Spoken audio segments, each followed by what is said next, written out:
يوتيوبي جديد يوتيوبي جديد يوتيوبين جديد شوفامي تجرا يروداف جتودا يوتيوبين جديد شوفامي تجرا جولة oromoo يوتيوبي جديد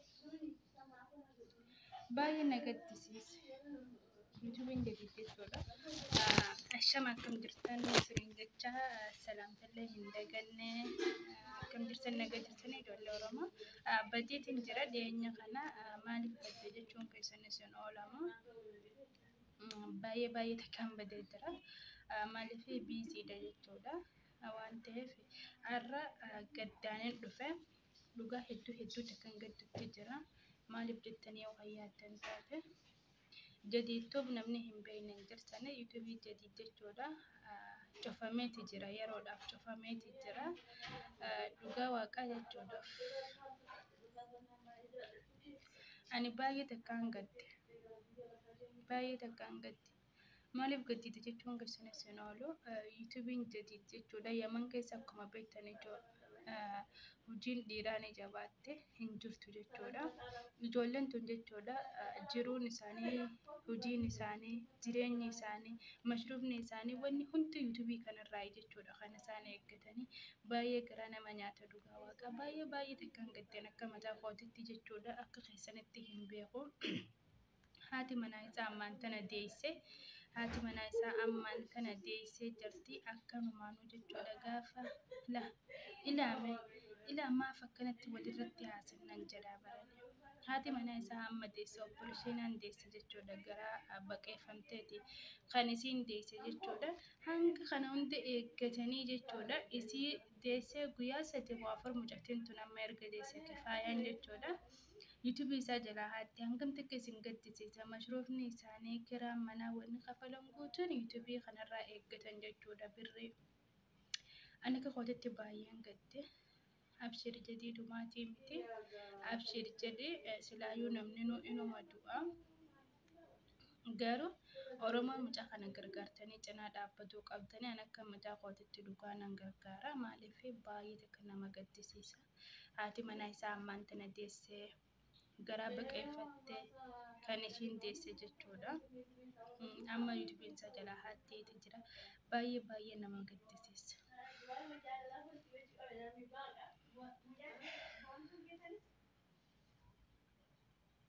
Dhugaa baay'ee nama gaddisiisa. Akka mataa kootitti baay'een gaddee jira. Yuutuubaroonni Yaman jechuudha. Kana yuutuubaroota biyya guutuuf fakkeenya ta'e jechuudha. Yuutuubaroonni Yamanii garuu jechuudha har'a hedduu nama gaddisiisa. Viidiyoo argeetiin jirame qoyyoo isaan birankii hojjetanillee hin beeku jedhee takkara lama viidiyoo isaanii argee Muktaar gaddiisee Kaamilaan gaddiistee Seeyidoo keessaan dubbisee jechuudha.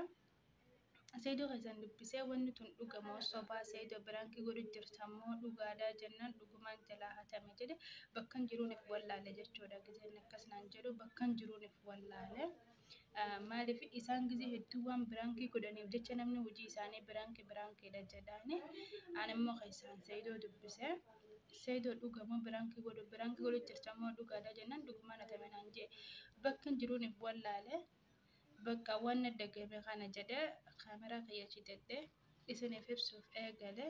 Maaliif yuutuubiin haaroonni banameeti jira. Akka sabiskiraayib gootanii jajjabeessitanii ni beektan gaa. Akkuma beektan warri Yaman jireenyi isaanii yuutuubiidha. Yuutuubiidhaan jiraatan jechuun hojii dhuunfaa hin qabanii yuutuubiidhaan jiraatan. Waan asirraa argataniin kiraa manaa kafalanii mashruufa isaanii jechuudha. Waan hunda'eef dabbaranii mashruufa isaanii bira qotee biyyattillee waa godhachaatiin jiranii ni gartanii. Maali jechuudha maallaqa yuutuubiitiin maallaqa dhuunfaa kan biraa hin qaban jechuudha kanuma yuutuubiitiin. Garuu ifiifuu jechuudha amman tana jadiid jechuudha. Jaattiin isaa amma itti teesse haati manaa isaa isin hin gaddisiisu ijoo.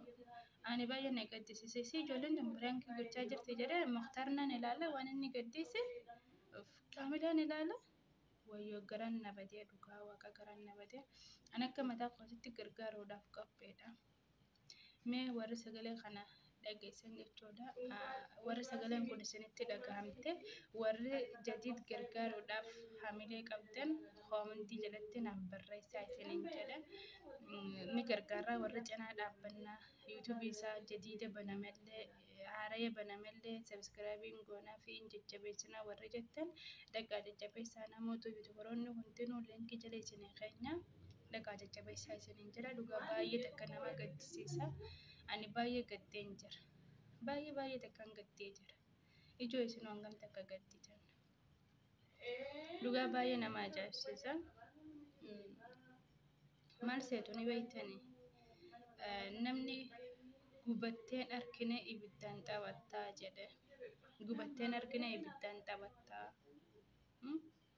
Abbaarra amma jira yuutuubiin jedhee 50 wayi galeeti jira. Amma kiyya hone 4,000 waa qaba. Yoo na jala hatame hangam takka akka mataan na dhukkubsu. Dhugaan isiniin jedhe hangam takka mataan nama dhukkuba.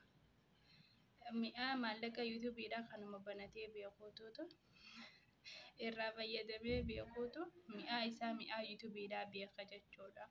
Garuu isin amma taree warri hin beekne yuutuubiin gubatu maal nama godha akka feesbuukaa akka tiiktookaan seenaa ijoo. Yuutuubii tiiktookaa fi feesbuukaan hin fakkeessinaa ijoo.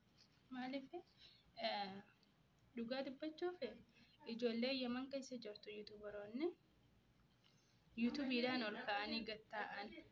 Wanni jireenyi isaanii jechuudha wanni isaan jiraataniin birree yuutuubiiti. Wanni isaan baatitti eeggatan akka nama mootummaadhaaf hojjetutti birrii yuutuubiidhaa eeggatan jechuudha. Garuu gaafa jalaa gubate yuutuubiin sani jalaa wanta ta'urra silaa du'ee irra filata inni siinii galee silaa du'ee. Maaliif akkasini beektu? Bakka waan jireenyaaf yuutuubii eeggatuuf jireenyaaf jechuudha. Amma nuti yuutuubii malas hojii dhuunfaa bakkeedhaa ni qabna. Hojii dabalataa jechuudha bakkeedhaa ni qabna. Garuu isaan yuutuubii eeggatan. Waan hundaafuu baay'ee takka nama gaddisiisa ijoo dhugaa waaqaa baay'ee nama gaddisiisa. Ani mataa kootiin baay'ee gaddee jira. Akka kootii osoo hin ta'in ani hojii dhuunfaa nan qaba nan hojjedha. Garuu isaan yuutuubii eeggatan. Ija cufatu yuutuubii ija banannaa yuutuubii baatitti akka nama mootummaaf hojjetu birrii yuutuubiidhaa jechuudha. Birrii yuutuubiin galmeessuuf sana eeggatan. Ijoo gaafa ammaan tana jaartiin isaa haati manaa isaa itti deessee amma gaafa jedhaa haati godhan mee maaltu akka keetitti maaltu sitti dhagahama si shilingii keessaa hin qabne gaafa jechuudha ammaan tana sirratti wanni akkanaatu ni gaggeeffamtu maaltu akkasitti dhagahama mootummaa nuu yaadii beeke. Mee tilmaame yoo si taate akkam tilmaame mee laa sagantii 60 akkana walitti qabadduuti maal argita maaltu sitti mul'ata ija walitti qabaddu wanni hin jedheef waan biraatiif miti yaanni namaa gaafa akkana ija walitti qabatte si dhufaan amma yoo nakkatti ija banattee akkana gamaa gamana laala yaanni naaf hin dhufu yoo nakkatti akka walitti qabadde waa hedduun arga jechuudha ija tana gisee walitti qabadde. Isinii galee ijoomee warra see gargaar Sa'iidin jedha dhagaame warri jadiid gargaaruuf yaada qabdan dhugaa waaqaa bilbilaa fedhaa jajjabeessaa cinaa dhaabbaddaa jaartiin isaa ammaan tana teessee rakkina meeqaaf jilbibbatee jira. Rakkina meeqaaf jechuudha kan inni jilbibbatee jiru maaliif daa'imni amma deessituun waa barbaaddii akkasumaati mana isaa ammaan tana deessee waa meeqa barbaaddii daa'imni kun jechuudha aannan barbaaddii afaasaa barbaachisaa waa meeqa barbaachisa ijoo waa meeqa jechuudha. Isinii galee kana hundaa'u baay'ata yoo hin qabaanne baay'anni isa seenu yoo hin jiraanne rakkinaaf nama jilbibbachiisa. Isinii galee rakkinaaf jilbibbatee jira amma mucaan kun dhugaa isinii jedha rakkinaaf jilbibbateeti jira. Ani baay'ee takka na gaddisiisa akka mataa kootiitti waan qabdanirraa gargaaraadhaa cinaa dhaabbadhaadhaa gargaarsi keessan kiisii keessan keessaa birrii kafaluudhaaf osoo hin taane yuutuubii haaraa amma baname san deemtanii sabskiraayib godhuudha gargaarsa keessan waan biraa miti. Yuutuubii haaraa amma baname san dhaqaa sabskiraayib godhaa fi ijoo maaliif achirraa galii sanirraa harkatuun akka jireenya isaa qabatee jiraatuuf jecha dirqama dirqama Oromummaati jechuudha kun waan nurra jiru. Yuutuubii baname san haarawa san deemtanii sabiskiraayib godhuun isinirra jirti. Yuutuubaroonni hundinuu liinkii jala keenyaaf. Anis akka mataa kiyyaatti nan kaayaaf warri hundinuu liinkii jala haa kaa'uuf. Warri lakkee nuti sabiskiraayibii qofan goonuu fi birrii kennaan illee ni gargaara warri jettan dubbisaadhaatii cinaa dhaabbadhaa jajjabeessaa waan biraatu osoo hin ta'in jadiitti cinaa jirraa haizoo yoo jettaniin jechuudha baay'ee bareedaadha. Inni amma keessan nama haati manaa isaa itti dhaltee jirtu itti deessee jirtu yookaanu baay'ee takka nama gaddisiisa.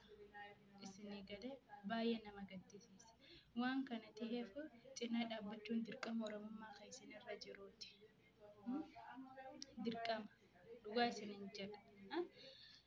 Amma isa waa meeqaatti dhaga'ama laata? Waa meeqaatti dhaga'ama? Dhugaa dubbachuuf waa meeqaatti dhaga'ama? Ibiddi abbaarra bu'eetu beeka, abbaa gubateetu beeka. Jadiitti obboleessa kiyya waan biraa hin jennu si cinaa jirra. Akka nama tokkotti si cinaa jirra. Osoo afaaniin hin ta'in waama hundaanuu si cinaa jirra. Akka mataa kootti jechuudha si cinaan jira. Birriin si cinaa dhaabbatuu dandeenya. Waan biraatillee osoo hin ta'in birriin illee si cinaa dhaabbatuu dandeenya. Nuti ani yuutuubii qofa hin eeggadhu. Bakka hojii nan qaba. Birriin illee si cinaa dhaabbatuu hin danda'a. Sagaleen kiyya guyyoo isin bira ga'e jechuudha. Akkuma beektan Oromoon guutuun gargaaruu qabda mucaa kana. Waan kana ta'eef viidiyoon isinitti dheerattee jirti. Viidiyoo lamadaatiin walitti dachaana turtii gaariin isiniin jedha. Warri gargaaruu feetan yaadaanis kiisii keessanirraas warri gargaaruu feetan jadii dubbisaadha. Yoo bakka itti argattan hin qabaanne wanti jalatti naa barreessaadha. Namaa bilbila isaa isiniif hin kennan ni dubbistaniin isiniin jedha. Viidiyoo waan isin dheerattee jirtuuf turtii gaarii hanga viidiyoo biraatiin walitti deebinu. Nagaan jiraadhaa isiniin jedha.